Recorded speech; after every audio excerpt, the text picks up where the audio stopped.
अस्सलामुअलैकुम, welcome back to my YouTube channel computer programmer.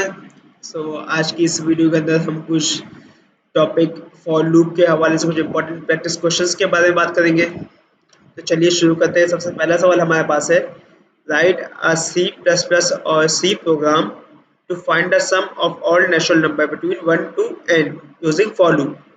इस सवाल के अंदर बेसिकली जो n है ना, वो हमें यूजर से पूछना है। सही है।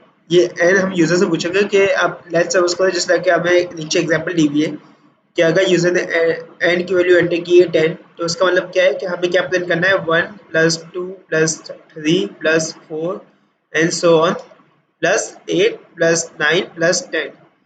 सही है। इन सब का जो सम बनेगा वो हमें यूजर को डिस्प्ले करवाना है। जस्ट लाइक इन सब का अगर सम करूँ तो हमारे पास आएगा 55, तो 55 यूजर को डिस्प्ले हो जाएगा। जस्ट लाइक यहाँ पर आउटपुट देख सकते हैं कि आउटपुट क्या आ गया है 55। तो चलिए अब कोडिंग देखते हैं इसकी किस तरीके से होगी। तो यहाँ पर आप देख सकते हैं कि आपको पता चल ही रहा होगा कि लाइन 4 के अंदर हमने एक वेरिएबल लिया है इंट एन के नाम से, जिसकी हमने ना वैल्यू यूजर से इनपुट ली है लाइन नंबर 9 के अंदर। सही है। और असल जो लॉजिक हमारी है ना, इनको सम को डिस्प्ले करवाने की, वो हमने यहाँ पर लाइन नंबर 17 पे करी है। और यहाँ पर हमारी जो असल वर्किंग है वो यहाँ पर शो हो रही है। लाइन नंबर 13 में असल वर्किंग हमारी शो हो रही है। ये बेसिकली शॉर्ट फॉर्म है। इसको अगर फुल फॉर्म में लिखूँ तो इसका मतलब ये sum equals to sum plus I, या sum equals to I plus sum, एक ही बात है। सही है। वो क्या है बेसिकली कि हर बार जब ये लूप चल जाए ना, सम की वैल्यू ना अपडेट हो रही है। जस्ट लाइक कि अगर हम यहाँ पर सपोज कर लेते हैं कि यूजर ने एंटर किया वही कि यूजर ने एंटर किया यहाँ पर लेट्स सपोज 3। सही है।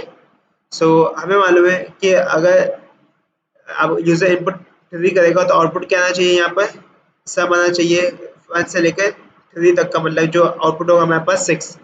सही है। होगा क्या बेसिकली कि हमने सबसे पहले इनिशियलाइज कर दिया और डिक्लेयर कर दिया सम की वैल्यू को 0। तब सम की इनिशियल वैल्यू 0 है। जब पहली बार लूप चलेगा ना, तो हमें ये भी पता है कि लूप हमारा कितने बार चलेगा, 3 बार। सही है। आई की वैल्यू 1 से लेकर आई की वैल्यू 3 तक, और 4 पे जाके ये लूप हमारा ब्रेक हो जाएगा। तो हम ये देख सकते हैं कि सबसे पहली बार होगा ना, तो ये होगा सम इक्वल्स टू सम की जो वैल्यू सबसे पहली बार क्या है हमारे पास 0, 0 प्लस और आई की वैल्यू क्या है 1। अब सम के अंदर क्या वैल्यू आ जाएगी यहाँ पर, मैं यहाँ नीचे लिख देता हूँ, सब क्या नई वैल्यू हो जाएगी हमारे पास 1। सही है, क्योंकि 0 प्लस 1 1 होगा। फिर जब सेकंड बार लूप चलेगा अब क्या होगा कि यहाँ पर सम की जो नई वैल्यू अपडेट हो गई है वो आएगी, और आई की जो नई वैल्यू आई है मतलब इंक्रीमेंट होने के बाद। सही है। क्योंकि यहाँ पे लिखा हुआ है प्लस प्लस आई, तो इंक्रीमेंट होने के बाद क्या वैल्यू आई होगी 2। तो 1 प्लस 2 क्या हो गया होगा हमारे पास 3। अब सम की नई वैल्यू अपडेट क्या होगी हमारे पास 3। इस तरह जो लास्ट बार लूप चलेगा उसमें क्या होगा, सम इक्वल्स टू सम की नई वैल्यू 3 और आई की भी नई वैल्यू जो क्योंकि हमारे पास 3, और फिर सम की वैल्यू क्या हो जाएगी अपडेट होके 6। और फिर इसके बाद हमारे पास कंडीशन फॉल्स हो जाएगी क्योंकि आई बड़ा हो चुका होगा n से।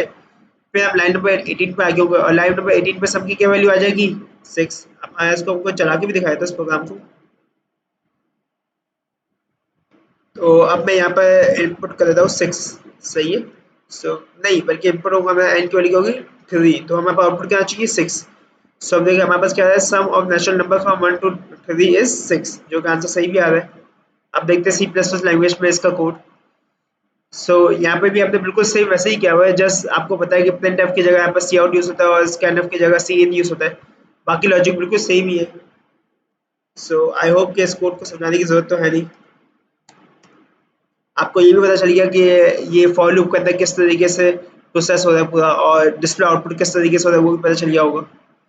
यहाँ पे भी हम एक बार बस चला के दिखाया था आपको प्रोग्राम कि आउटपुट दोनों का सेम आ रहा है कि नहीं। तो आप देख सकते हैं यहाँ पर कि जब मैं वैल्यू एंटर करूँ 3 तो मेरे पास आउटपुट क्या आ रहा है 6। तो अब चलते हैं नेक्स्ट सवाल की तरफ।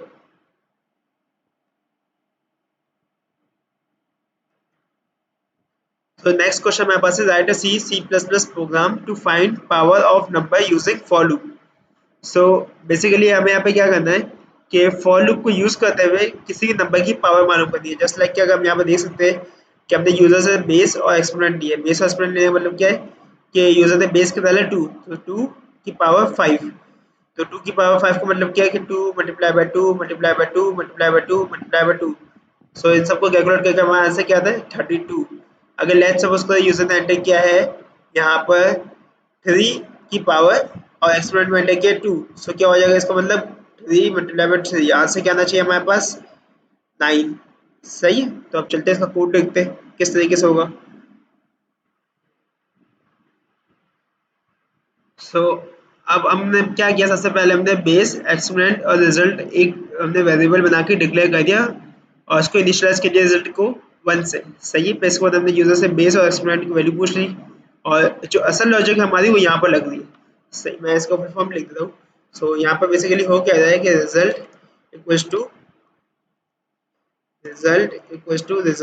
Multiply by base. सो जो बेस है उससे हमारा रिजल्ट मल्टीप्लाई हो रहा है और जो आंसर है वो यहाँ पर शो हो रहा है। सही।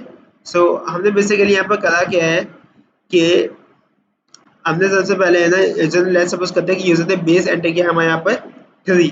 सही है, और फिर इसके बाद यूजर ने एक्सपोनेंट एंटर किया 2। सही है, सो आंसर क्या आना चाहिए 3 की पावर 2 क्या होती है हमारे पास 9। तो अब चेक करते हैं कि 9 आंसर आ रहा है कि नहीं। तो अब इसके लिहाज से जो हमने प्रोग्राम लिखा इसके लिहाज से हमारा फॉर लूप कितने पे चलेगा, एक आई की वैल्यू 0 पे चलेगा, एक आई की वैल्यू 1 पे चलेगा। क्योंकि जैसे आई की वैल्यू 2 हो जाएगी तो 2 इज लेस देन एक्सपोनेंट तो नहीं है क्योंकि एक्सपोनेंट की वैल्यू 2 है। सो हमारी कंडीशन फॉल्स हो जाएगी। तो देखिए सबसे पहले बार जैसे ही आई लूप चलेगा तो क्या होगा, रिजल्ट की वैल्यू अपडेट होगी। पहले रिजल्ट की वैल्यू क्या होगी यहाँ पर। सही है, सबसे पहले हम लिख देते हैं रिजल्ट की जो इनिशियल वैल्यू है वो यहाँ पे यूज होगी, तो रिजल्ट इक्वल टू रिजल्ट की इनिशियल वैल्यू यहाँ पर लेंगे। तो वो हमारे पास है 1। 1 मल्टीप्लाई बाय किससे होगा, बेस से। सो बेस क्या है हमारे पास 3।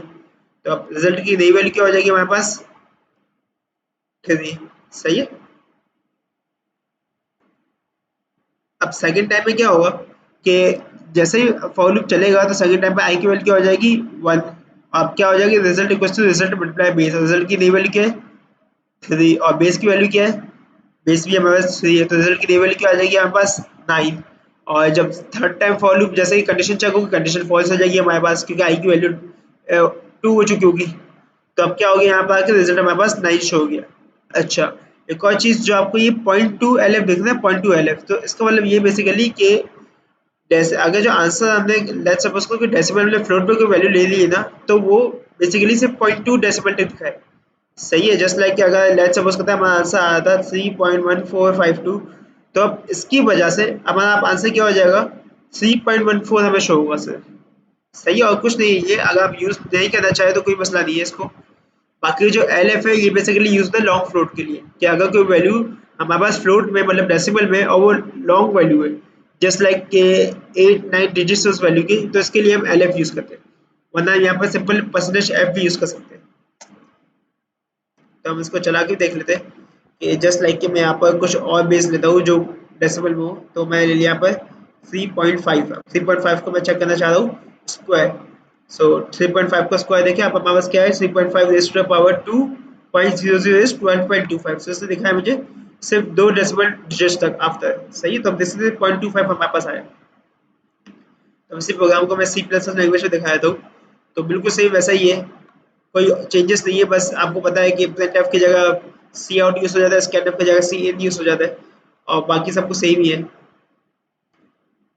और यहाँ पर आप फ्लोट की जगह क्या यूज करते हैं, लॉन्ग फ्लोट की जगह डबल। सही है, बस अब ये फर्क है और बाकी चीज़ें सेम ही है।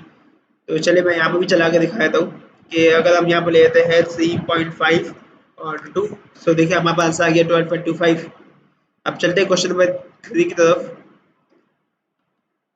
तो क्वेश्चन नंबर 3 हमारे पास write a program in C and C plus plus to input a number and check whether the number is prime or not using for loop। So basically हमें करना क्या है कि for loop को इस्तेमाल करते हुए ये चेक करना है कि नंबर प्राइम है कि नहीं।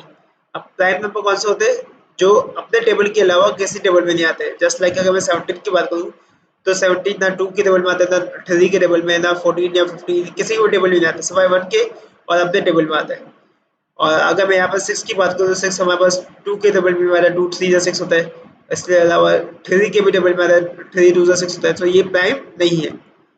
तब आज हम कोड देखते हैं इसका किस तरीके से होगा।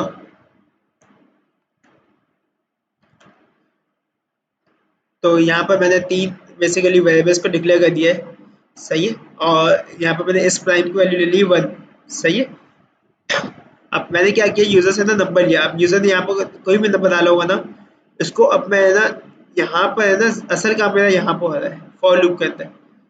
फॉर लूप के अंदर मैं इस प्राइम की वैल्यू को है ना, अगर प्राइम नंबर होगा तो इस प्राइम की वैल्यू को है ना मैं ना 1 कर दूंगा। सो इससे क्या होगा, हमारे इफ एल्स की कंडीशन पहले देख लेते हैं। सो इफ एल्स की कंडीशन मैंने क्या किया, यहाँ पे एंड ऑपरेटर लगाया कि अगर नंबर जो हमारे पास वो ग्रेटर देन 1 है, सही है, क्योंकि 1 नंबर तो हमारे पास शो होगा ही नहीं, तो अगर ग्रेटर देन 1 है और अगर इस प्राइम की वैल्यू 1 ही है तो इतना शो करवा दो कि नंबर इज प्राइम नंबर, सही है, वरना क्या होगा, नंबर इज कॉम्पोजिट, सही है। अब फॉर लूप देख लेते हैं हमने फॉर लूप में क्या किया है। सो फॉर लूप बहुत आसान है, हमने इसको स्टार्ट किया आई की वैल्यू को 2 से। आई की वैल्यू को 2 से स्टार्ट करने की असल वजह यही है कि आई की वैल्यू अगर हम 1 देखेंगे, सो 1 नंबर तो वैसे ही प्राइम होता है हमारे पास, तो हमें चेक करने की जरूरत ही नहीं है इसको।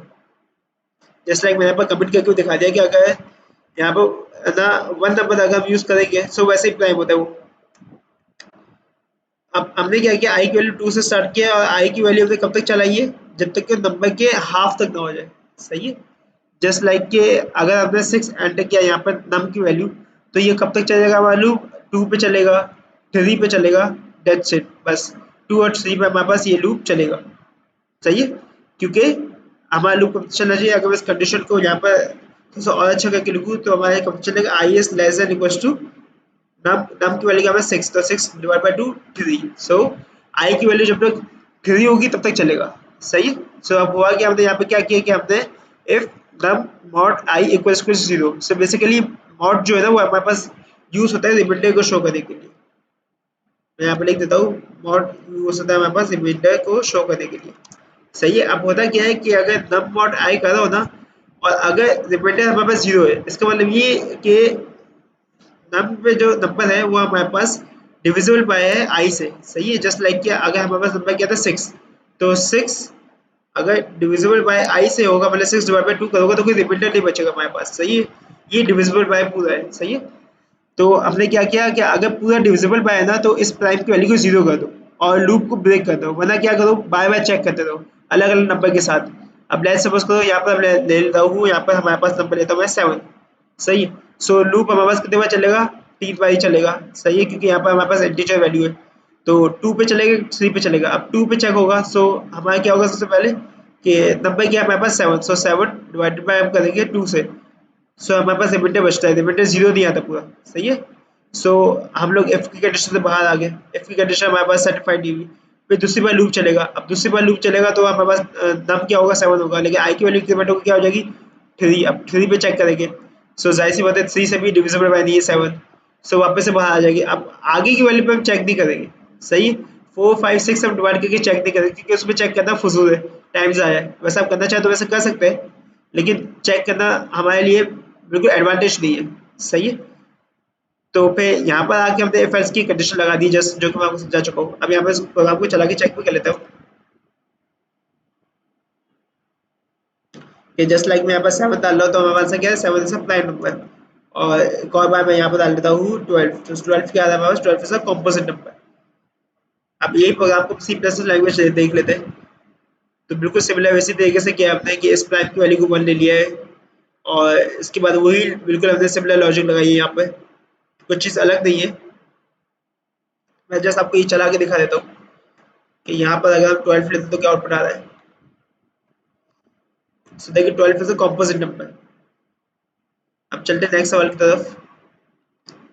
सो नेक्स्ट सवाल हमारे पास है, write a C C plus plus program to print a Fibonacci series, सही है, up to n terms. n terms के हम यूजर से n की वैल्यू लेंगे। अब फिबोनाची सीरीज क्या होती है हमारे पास बेसिकली कि अब जैसे कि जस्ट लाइक कि ना जो इनिशियल नंबर होते हैं वो होते हैं 0 और 1, सही, ये दो टर्म्स हो गया हमारे पास, सही। अब जो तीसरी टर्म बनेगी ना वो इन दोनों टर्म का सम होगा। जस्ट लाइक कि अगर मैं टर्म 1 और टर्म 2 का सम करूंगा ना तो हमारे पास टर्म 3 आएगी। तो यहाँ पर टर्म 1 टर्म 2 का सम करूंगा तो क्या होगा, 0 प्लस 1 क्या हो जाएगा 1। और अगर टर्म 4 निकालनी है मुझे तो मैं करूंगा T2 प्लस T3, तो T4 बनेगा हमारे पास। तो हम देख लेते हैं T2 क्या हमारे 1, T3 क्या हमारे पास 1, सो T4 क्या होना चाहिए हमारे पास 2, सही है। इसी तरह से हम यहाँ पे देख सकते हैं 3 कैसे आया 2 प्लस 1 करके, 5 कैसे आया 3 प्लस 2 करके, 8 कैसे आया 5 प्लस 3 करके। सो बेसिकली जो भी नेक्स्ट टर्म बन रही है ना वो इसके स्टार्टिंग की दो टर्म से ना मिलके बन रही है, और स्टार्टिंग की दो टर्म हमेशा सेम होगी। यहाँ पर हमने 0 पर ली है, हमेशा आएगी, सही है। सो अब देखते हैं इसका कोड किस तरीके से होगा। तो यहाँ पर आप देख सकते हैं कि मैंने सबसे पहले ना कुछ वेरिएबल्स को यहाँ पे डिक्लेयर कर दिया है और यूजर से ना एन की वैल्यू पूछ ली है कि एन की वैल्यू बताओ कि क्या एंटर करनी है। और इसके बाद मैंने जो ए बी सी की वैल्यू को यहाँ पर है ना इनिशियलाइज कर दिया है। ए की वैल्यू को 0 से लेके बी की वैल्यू 1 और सी की वैल्यू 0। सही है। अब मैंने क्या किया है कि एक लूप चलाया है 1 से लेकर जब तक के ना टर्म्स जो यूजर एंटर किए ना वहां तक। और क्या किया मैंने कि प्रिंटफ कर दी सी की वैल्यू। सही है। जस्ट लाइक कि ना सबसे पहले जो होगी सी की वैल्यू क्या आएगी हमारे पास 0। अगर लेट्स सपोज करते हैं यूजर ने एंटर की है टर्म की वैल्यू यहाँ पर 3, तो सबसे पहली वैल्यू हमारे पास लूप कितनी बार चलेगा 3 बार चलेगा। आई की वैल्यू 1 से लेकर आई की वैल्यू 3 तक। अब क्या होगा सबसे पहले सी की वैल्यू आ गया हमारे पास 0। सही है। अब क्या किया मैंने यहाँ पे मैंने स्वैपिंग की बेसिकली कि ए के अंदर बी की वैल्यू सेव हो जाए। अब ए के अंदर नई वैल्यू क्या होगी अपडेट हो गए 1। सही है। मैं यहाँ पे लिख देता हूँ। अब बी के अंदर सी की वैल्यू सेव हो जाए। अब बी की वैल्यू अपडेट हो गई। यहाँ पे क्या हो गया हमारे पास सी की वैल्यू क्या थी 0, तो बी की वैल्यू हो गई 0। सी की वैल्यू क्या हो जाए A plus B. So A plus B क्या हो गया हमारे पास कि अब ए हमारे पास क्या हो गया 1 हो गया और बी क्या हो गया हमारे पास 0। सो सी की नई वैल्यू क्या हो गया हमारे पास सी इक्वल्स टू 1 प्लस 0 जो कि होगा 1। सही है। अब सेकेंड टाइम जब लूप चलेगा ना, सो अब मैं यहाँ पे लिख देता हूँ ये सेकंड टाइम की वैल्यू सेकंड टाइम। सही है। अब सेकंड टाइम जब लूप चलेगा तो सी की वैल्यू क्या आएगी जो हमारे यहाँ पे अपडेट हुई थी वो क्या थी 1। सो 1 शो हो जाएगा हमारे पास। सही है। अब वापस वही होगा कि ए के अंदर बी की वैल्यू आ जाए। बी की नई वैल्यू क्या है यहाँ पर 0, सो ए के अंदर 0 आ जाएगा। बी के अंदर सी की वैल्यू आ जाए तो सी की नई वैल्यू क्या है 1, तो 1 आ जाएगा। अब यहाँ पे क्या हमने किया है कि ए सी इक्वल टू क्या हो जाए A plus B. So C equal to क्या हो जाएगा हमारे पास ए प्लस बी और ए प्लस बी क्या हो जाएगा हमारे पास 0 प्लस 1 1 हो गया अगेन। सो हमारे पास अब वापस जब थर्ड टाइम लूप चलेगा तो उसमें क्या प्रिंट हो जाएगा हमारे पास यहाँ पर 1 आ जाएगा। सही है। सो अभी तक हम बेसिकली क्या प्रिंट कर चुके हैं 0, 1, 1 हमने यहाँ पर यूजर को डिस्प्ले करवा दिया। अगर लेट्स सपोज करते हैं कि यूजर को नहीं यहाँ पर एंटर 3 की जगह 4 क्या होता है तो अब देख लेते क्या होता है। सही है। तो अब ए इक्वल टू बी हो जाता है। बी के अंदर क्या ए के अंदर क्या नई वैल्यू आ जाती है बी की जो कि 1। अब बी के अंदर क्या नई वैल्यू आ जाती है सी की जो कि है 1। अब सी के अंदर क्या वैल्यू हो जाती है हमारे पास C equal to A plus B जो हो जाएगी हमारे पास 2। सही है। अब देखिए जब नेक्स्ट टाइम लूप चलेगा ना ये 4 टाइम, अगर यूजर ने टर्म की वैल्यू 4 करी है तो क्या हो जाएगा हमारे पास क्या आएगी नेक्स्ट वैल्यू 2। तो हमारे पास बिल्कुल सही सीरीज होती है। हम यहाँ पे चला के भी देख सकते हैं कि अगर मैं यहाँ पर टर्म्स डाल देता हूँ 4 तो देखिए हमारे पास आ गया 0 1 1 2। सही है। अब इसी तरीके से हम ये program C plus plus language में भी एक बार देख लेते हैं कि बिल्कुल सेम है तो वही काम किया हुआ है। मैं इसको जस्ट एक बार चला के दिखा देता हूँ आपको।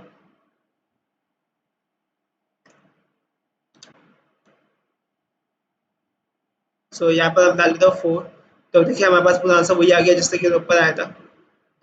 तो अब चलते हैं नेक्स्ट सवाल की तरफ। सो ये नेक्स्ट सवाल है ना इसमें हमें कहना है write a C plus program to print all the natural number in reverse order. सही है। From n to 1। तो अगर आपको याद हो तो इसलिए पिछली वीडियो में हमने यही एग्जैक्ट सवाल किया था लेकिन हमने नेचुरल नंबर को ना रिवर्स ऑर्डर में प्रिंट नहीं करता 1 to n के ऑर्डर में प्रिंट करवाया था। अब इसमें हमें क्या करना है कि रिवर्स ऑर्डर में प्रिंट करना है। जस्ट लाइक कि अगर यूजर ने एंटर किया ना n की वैल्यू 10 तो हमारे पास आंसर क्या चाहिए 10 9 8 से लेके 1 तक। तो बहुत आसान प्रोग्राम है। उसी तरीके से होगा जस्ट एक चेंज होगा तो वो देख ले चेंज क्या होगा।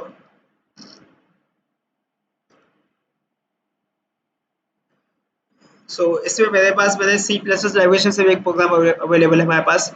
तो बहुत आसान है तो आप सी लैंग्वेज में खुद ही भी कर सकते हैं। तो यहाँ पर हमने जस्ट क्या किया कि ना इनिशियलाइज कर दिए आई स्टार्ट की वैल्यू लिया। अब स्टार्टिंग वेरिएबल हमने यहाँ पे यूजर से पूछ लिया है। सही है कि आप बता दें जस्ट लाइक के एन की वैल्यू क्या आपको इनपुट कर दी है। अब हमने लूप को कहाँ से इनिशियलाइज किया आई की वैल्यू हमने ले ली है। अब यहाँ पे एंड जस्ट लाइक यूजर ने एंटर क्योंकि 5 तो आई की वैल्यू क्या होगी इनिशियली 5। सही है। और हमने कंडीशन क्या ली है कि आई जब तक बड़ा है या बराबर है 1 के तो कब तक लूप चलेगा जब तक आई की वैल्यू डिक्रीमेंट होके 0 नहीं हो जाती। सही है। 1 होगी तब उसमें भी लूप हमारे पास चलेगा, 0 होगी तो लूप हमारे पास नहीं चलेगा। तो और क्या किया हमने आई को डिक्रीमेंट किया हुआ आई माइनस माइनस हमें पता है कि आई की वैल्यू हर एक कंडीशन के बाद वो एडिशन के बाद आई की वैल्यू डिक्रीमेंट हो जाएगी। अभी 5 पे लेट्स सपोज करें तो नेक्स्ट एडिशन पे 4 हो जाएगी। सब हमने क्या किया सिंपल यहाँ पे सी आउट आई किया है। सबसे पहली एडिशन पे आई की वैल्यू क्या होगी अगर यूजर एंटर किया है 5 तो यहाँ पर 5 आ जाएगा। फिर इसके बाद डिक्रीमेंट हो जाएगी आई की वैल्यू तो 4 आ जाएगा। फिर 3 पे 2 पे 1 जैसे ही आई की वैल्यू 0 हो जाएगी तो हमारे पास ये कंडीशन क्या हो जाएगी, फॉल्स। तो अब लूप से बाहर आ जाएगा। मैं इसको चला के दिखाया तो जस्ट लाइक यहाँ पर अगर मैं 10 एंटर करता हूँ तो क्या होता है हमारे पास, देखिए पूरी हमारे पास 10 9 8 7 6 से लेकर 1 तक की सीरीज आ गई।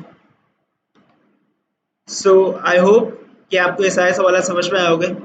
अगर आप ये सारे सवाल की प्रैक्टिस कर लेंगे तो मेरा ख्याल है कि आपको फॉलो अच्छी तरीके से आपका हो जाएगा कवर अप। तो अगर कोई कन्फ्यूजन हो तो प्लीज़ कमेंट्स करके ज़रूर पूछेगा।